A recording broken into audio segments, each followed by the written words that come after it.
साथियों नमस्कार। महाकुंभ का हादसा, यह साजिश, इस पर सुप्रीम कोर्ट के अंदर याचिका लगाई गई थी, जिसको सुप्रीम कोर्ट ने सुनने से इनकार कर दिया और उन्होंने ये आदेश दिया कि आप पहले हाई कोर्ट जाएं। ये मामला यहीं खत्म हो गया। माननीय सुप्रीम कोर्ट ने सुनने से इनकार कर दिया। उसके बाद उत्तर प्रदेश सरकार, जो कि इस हादसे की जांच करा रही है, जिसमें कि एसटीएफ टीम लगी हुई है और जो वहां तमाम कैमरे लगे हुए हैं, सीसीटीवी, उनके फुटेज खंगाल रही है। जो संदिग्ध व्यक्ति दिखाई दे रहा है उसके वीडियो फुटेज कैप्चर कर रही है और जांच कर रही है और बहुत जल्द आशा करते हैं कि एक सत्य निष्पक्ष जांच सामने आएगी और जो भी अगर ये अचानक हादसे हुए हैं या एक साजिश हुआ है, इसका पर्दाफाश होगा। लेकिन संसद सत्र न चलने देना। जब भी संसद सत्र चलना होता है उसके एक सप्ताह, 10 दिन, 15 दिन, एक आध महीने पहले से ऐसा माहौल बनाया जाता है विपक्ष के द्वारा, विपक्ष के कुछ बड़े नेता प्रतिपक्ष के द्वारा, या जो पहले से न्यूज चैनल में एंकरिंग करते थे उनको भगा दिया गया वहां से और वो एक प्रोपेगेंडा यूट्यूब चैनल बना करके चलाते हैं और उनको सिर्फ और सिर्फ खामियां निकालनी है, चाहे वो देश की इज्जत को धूल धूसरित करता हो। उनके ये प्रोपेगेंडा भरे चैनल के जो एजेंडा है, लेकिन नहीं मानेंगे वो अपने एजेंडा पर कायम है।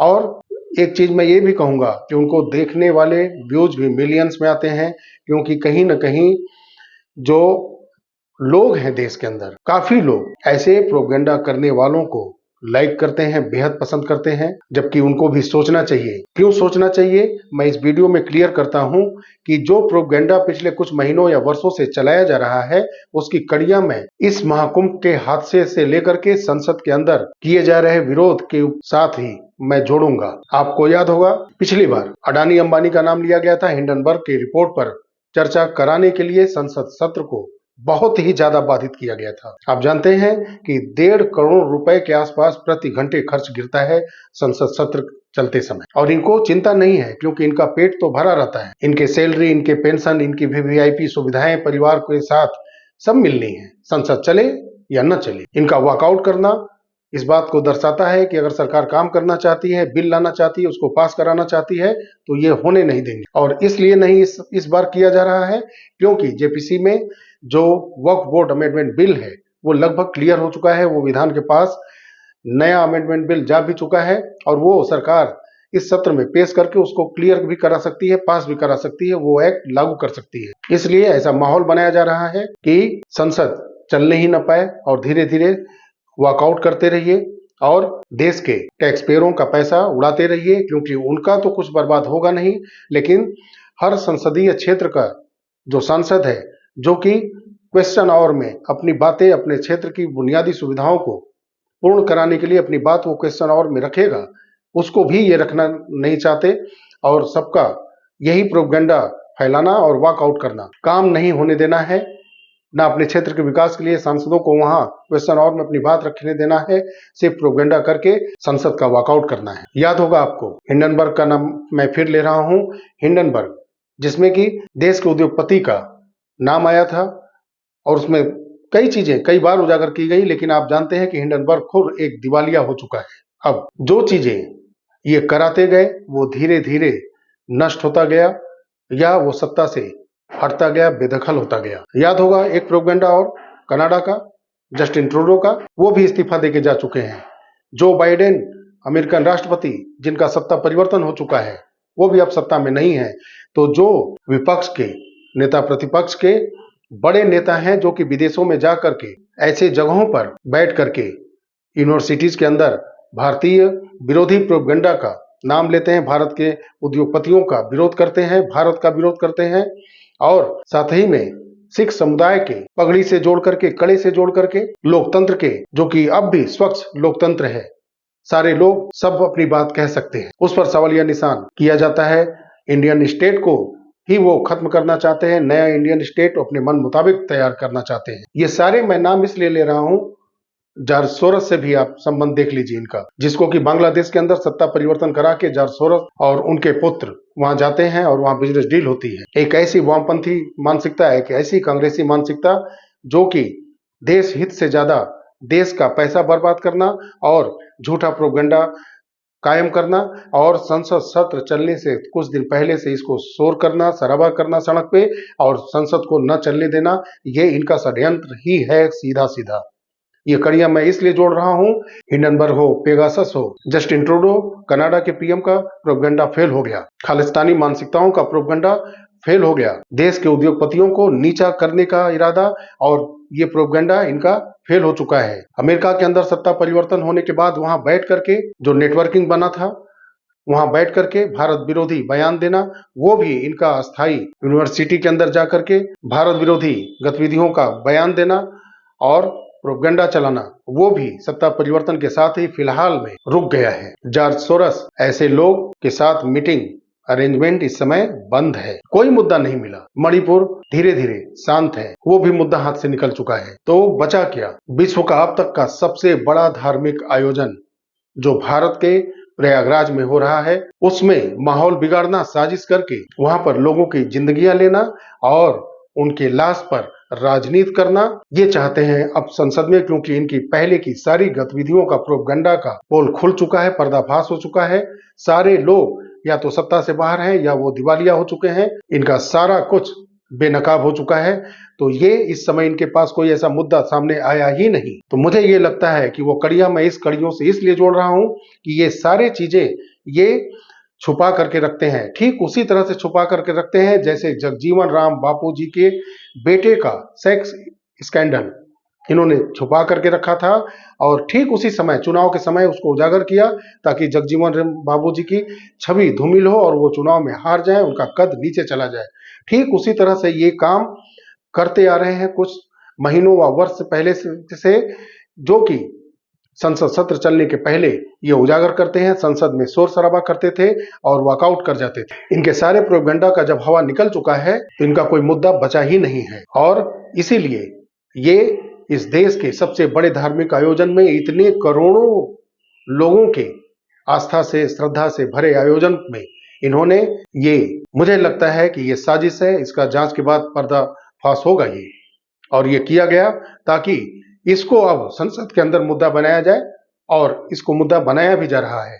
और प्रति घंटे 1.5 करोड़ रुपए जो संसद सत्र चलते समय गिरता है, उसको बिल्कुल बेतरतीब ढंग से उसको बर्बाद किया जा रहा है, टैक्स पेयरों के पैसा को उड़ाया जा रहा है, क्योंकि इनका पेट तो भरा ही रहेगा। इनको मिलने वाले सैलरी, इनको पेंशन, इनके वीवीआईपी सुविधाएं, इनके परिवार को मिलने वाली सारी सुविधाएं मिलती रहेंगी। ये वर्तमान में सांसद हैं, कल न रहें या न रहें, लेकिन इनकी सुविधाएं तो थोड़ी कम होंगी, जो मिलनी है वो चलती रहेंगी।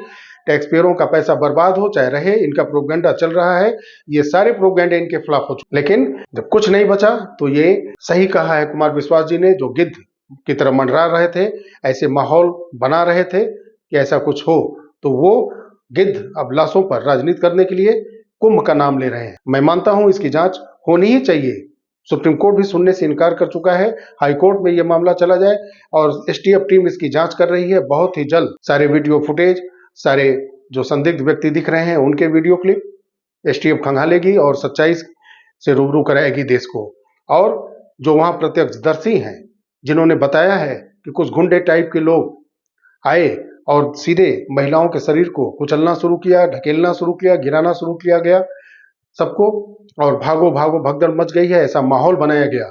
और उधर झूसी के अंदर जो कि वहां पर दिख रहा है कि काफी सारे कपड़े हैं, काफी सारे वहां जूते चप्पल हैं, जो कि जेसीबी लगा करके उठा करके ट्रैक्टर्स में भरे जा रहे हैं, हटाए जा रहे हैं।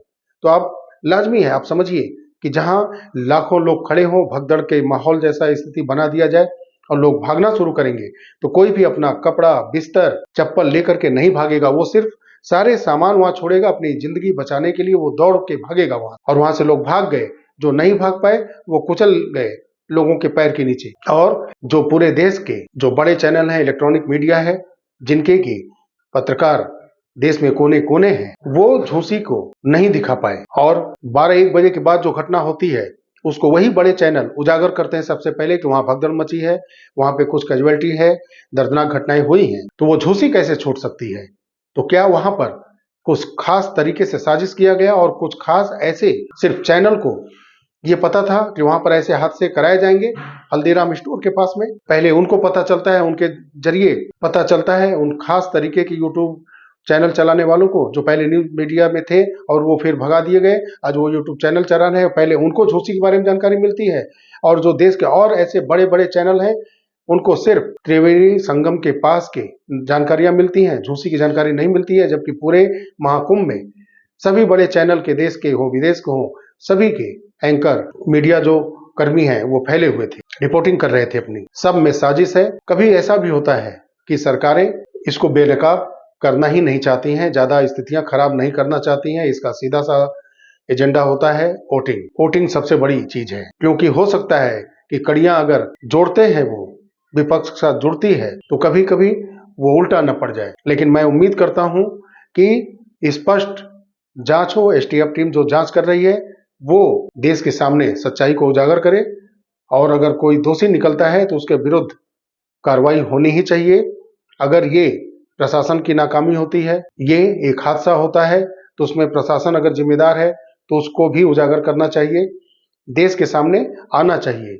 सही आंकड़ों को लेकर के बातें उठाई जा रही हैं, और इस पर मैं पहले भी वीडियो में कह चुका हूं कि सरकारी आंकड़े और वास्तविक आंकड़े पहले के भी सरकारों में भिन्नता दिखी है, इसमें भी भिन्नता होगी, इससे मैं इनकार नहीं कर सकता।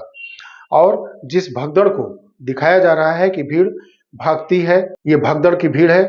आप थोड़ा देर तक उस वीडियो को पूरा पर आप देखेंगे तो ये पाएंगे कि उस वीडियो में लोग गंगा मैया की जय कहते नजर आ रहे हैं, साथ ही में वो हाथ में तिरंगा लिए हुए दौड़े जा रहे हैं, और वो तेजी से भीड़ दौड़ती है, और उसको देख करके ये लगता है कि भीड़ कहीं से छूटी है, पुलिस के द्वारा छोड़ी गई है स्नान करने के लिए, या बैरिकेडिंग को तोड़ा गया है। और थोड़ी देर वो भीड़ दौड़ती है, लेकिन फिर गंगा मैया की जय तिरंगा हाथ में लिए हुए जब उसमें आते हैं वीडियो के अंदर, उस समय तो भीड़ अस्थायी हो जाती है। कोई उसमें गिरते पड़ते हुए कुचलते हुए नहीं दिखता है, खुशी का माहौल रहता है। सभी लोग वहां पर उस चीजों का, स्नान के समय का आनंद लेते हैं। लेकिन कब, क्यों, कैसे, कहां पर ऐसा माहौल बना करके स्थितियां बिगाड़ी गई, ये वाकई जांच करके सामने देश के आना ही चाहिए। और जो प्रोपेगेंडा मैंने विपक्ष का बताया था कि ये संसद चलने के पहले आप गौर करिएगा, आप मेरी बातों से इत्तेफाक नहीं भी रख सकते हैं लेकिन गौर कर सकते हैं। एक बार आप अपने दिमाग को ध्यान से लगा के टटोलिएगा। संसद सत्र चलने से ठीक पहले स्थितियां, ऐसी माहौल बनाई जाती हैं, हिंडनबर्ग हो, पेगासस हो, विदेश में बैठ करके कोई प्रोपेगेंडा भरा वीडियो वायरल करा दिया जाता है, बांग्लादेश से संबंधित कोई ऐसा वातावरण बना दिया जाता है, मणिपुर से मामला जोड़ दिया जाता है, देश के उद्योगपतियों को नीचा दिखाने के लिए हिंडनबर्ग द्वारा उनके विरुद्ध प्रोपेगेंडा किया जाता है। सबकी हवा निकल चुकी है, सब का पर्दाफाश हो चुका है, अब कुछ नहीं बचा। तो ये सबसे बड़े धार्मिक आयोजन को निशाना बनाया ही गया है, और ये जांच में सामने आएगा, मैं ऐसा उम्मीद करता हूं। साथियों, मुझे ऐसा लगा कि कोई जब जालसाजी का तरीका नहीं मिला, प्रोपेगेंडा का तरीका नहीं मिला, तो ये महाकुंभ को ही सीधा निशाना बनाया गया है संसद के अंदर माहौल बिगाड़ने के लिए। धन्यवाद।